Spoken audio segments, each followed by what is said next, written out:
2 of ADA 6400. Let me just put this up. So this is going to be covering the comprehensive assessment.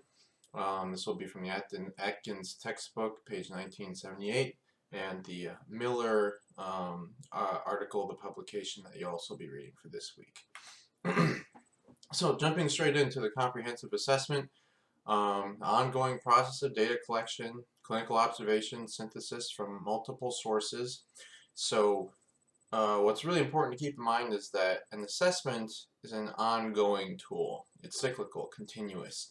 There is, of course, the initial assessment and intake that we do with any client to get the initial history of somebody. And that's what we're going to be covering in quite a bit of detail here.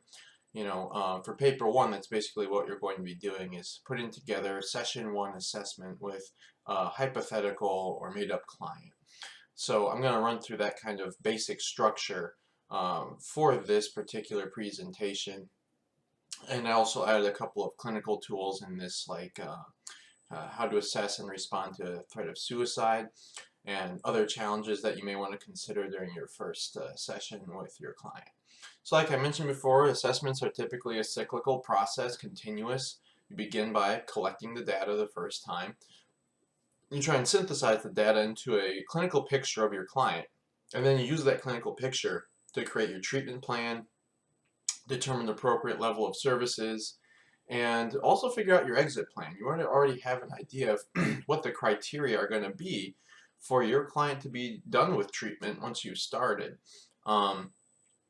This general picture that we're creating is oftentimes more associated with working in a larger clinic, where you want to make sure that your treatments are evidence-based and you can support your treatment with clinical results. And of course, after you create your treatment and recovery plan, you then move on to enacting your intervention in whatever stages and processes you've determined. We talked a lot about that in the first lecture. And then you continue to observe progress, record data. Hopefully you work somewhere where there are tools and instruments available so that you can continually monitoring, gathering data as you enact your treatment, so you can in real time determine whether or not anything you're doing is an effective approach or strategy. So overall, that's just the cycle of how assessment works. It's ongoing, it's throughout your treatment. It includes treatment, data collection, and a whole bunch of other things too. So starting with the intake, oftentimes when you're working for a larger agency, you're going to have someone who's an intake specialist who will be gathering this information before you do. The basics of intake are your personal identifying information, age, race, marital status, sex, what the presenting problem is, very briefly describing it, maybe using the person's own quotes, what it is they're coming in for, looking for services.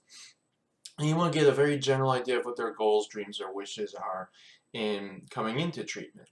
That's a very basic, right? And that's usually going to be your opening paragraph of a full assessment too. So this information from the intake should carry on into the assessment, even be reviewed when you're doing a treatment plan as well. All of these particular identifying factors that we use to kind of summarize a person so that we can go on from there into assessment and treatment planning. One of the first and most important things is the observations that you make in real time while you are sitting down with your client. You're going to be getting a lot of your information very, very quickly in just the first few minutes to seconds of your evaluation, purely by what you see, the observations you make in your client's tone of voice, their behaviors, how they walk from toward you into the office, how they sit down, what the first few things that they say. And then as the assessment goes on, you may notice other patterns of behavior, mannerisms, motor tics, for instance. So as I get into this slide, you're going to start by observing their general appearance. And there's a lot of ways you can observe general appearance when it comes to age, the size or weight of the individual, how well groomed they are. These are all different ways that you may observe particular things. If anything does stand out about someone's initial general appearance, maybe you'll note any sort of injuries or scarring you may see, or tattoos. These can all be things to note just for your overall exam of general appearance. Then you will also be able to observe motor activity. behavior, speech patterns, anything like that. There's a lot of different words and terms when you look in more depth into how a mental status exam works. And I'm just going to kind of parse through a couple important things to keep in mind. So a tic is something that happens involuntarily, and it oftentimes can include vocalizations, and it's more isolated to the face more often. Face twitches, things like that, like moving of the face, like kind of like that. Those are all tics. A stereotype behavior is repeated. There's a repeated pattern of some sort of behavior. Oftentimes you're going to see stereotype behaviors more often with somebody with autism spectrum disorder.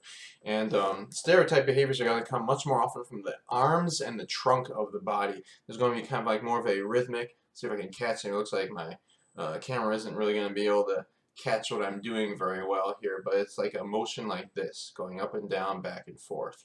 That would be one example of a stereotype behavior, but they can take many forms of arm flapping, something that has a rhythm and a repetition to it, where tics are not like that. Tics occur more randomly and in different ways, not from the trunk, but more from the face and from vocalizations. Another important thing to keep in mind is the difference between speech, language, and communication. Speech is the motor ability to create words using your mouth.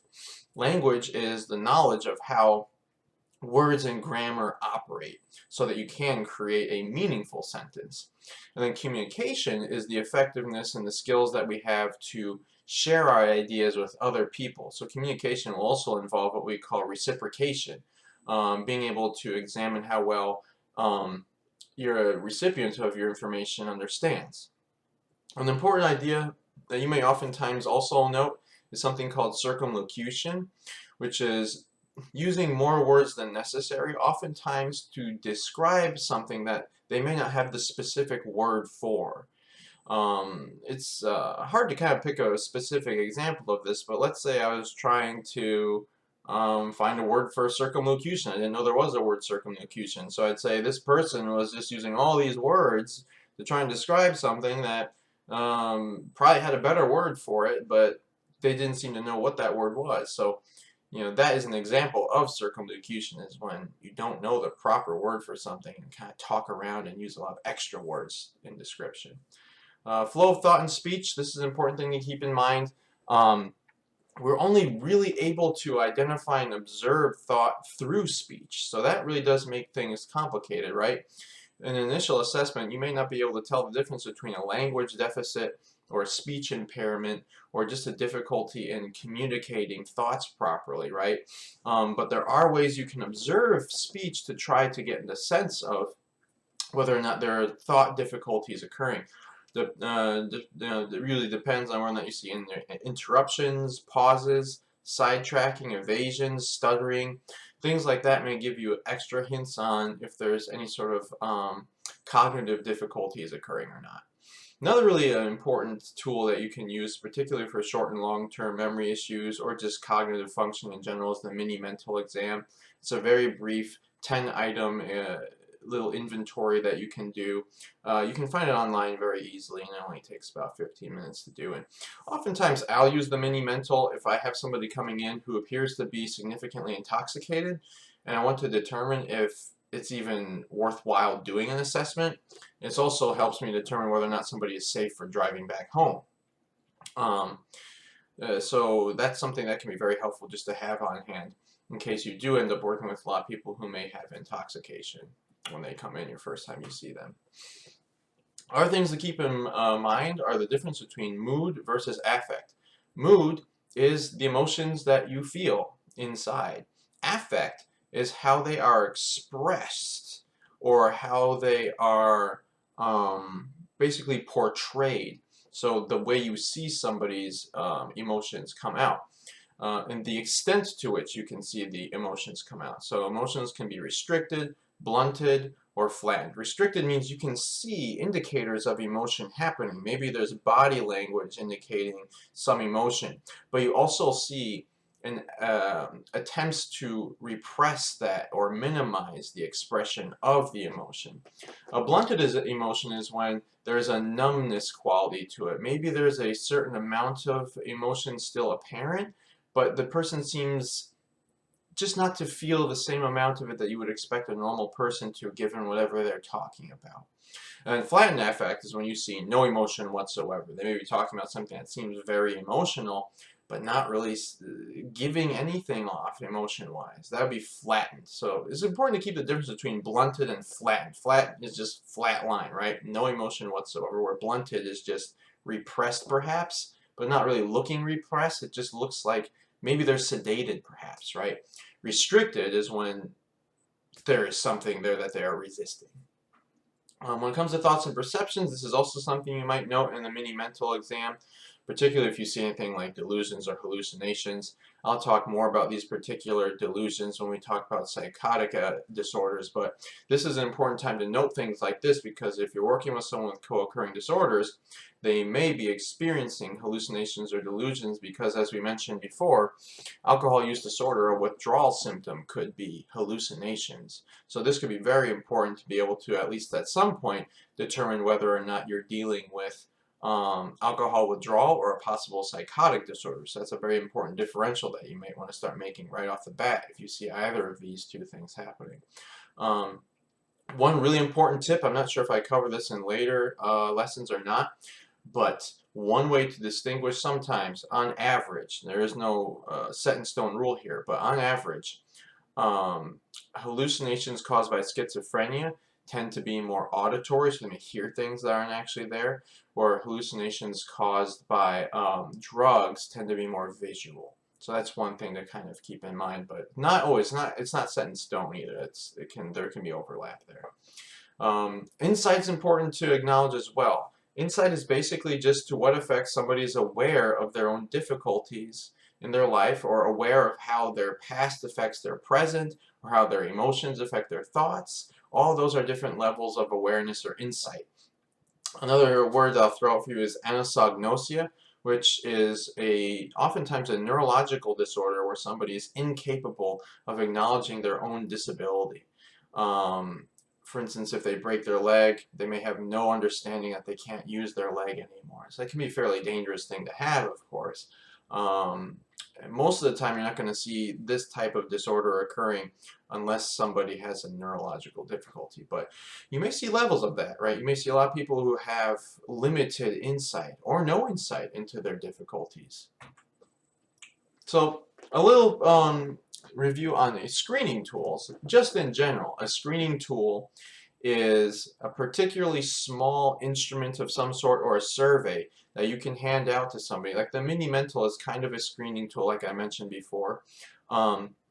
Anything that's limited and focused on determining if there is potential for concern regarding a certain type of behavior or a set of emotional patterns.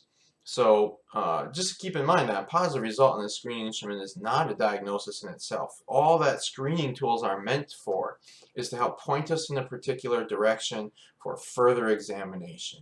You need to do a very full and comprehensive assessment with everybody. Never treat screening tools or even full tests as diagnostic on themselves. You know, tests are usually much longer forms of survey instruments that are maybe more effectively validated, but still, we don't want to base anything just on them filling out a bunch of bubbles. We want to actually engage and talk and get the full history and compare the history to what we're seeing in front of us too. Yeah, so that's all I have to say on that one. Of course, now we're going to move into the different sections of performing an assessment, and these sections are going to line up a lot with how you're going to do your paper one for this particular assignment. So I'm going to pause this video and go into part 2 to pick up right here.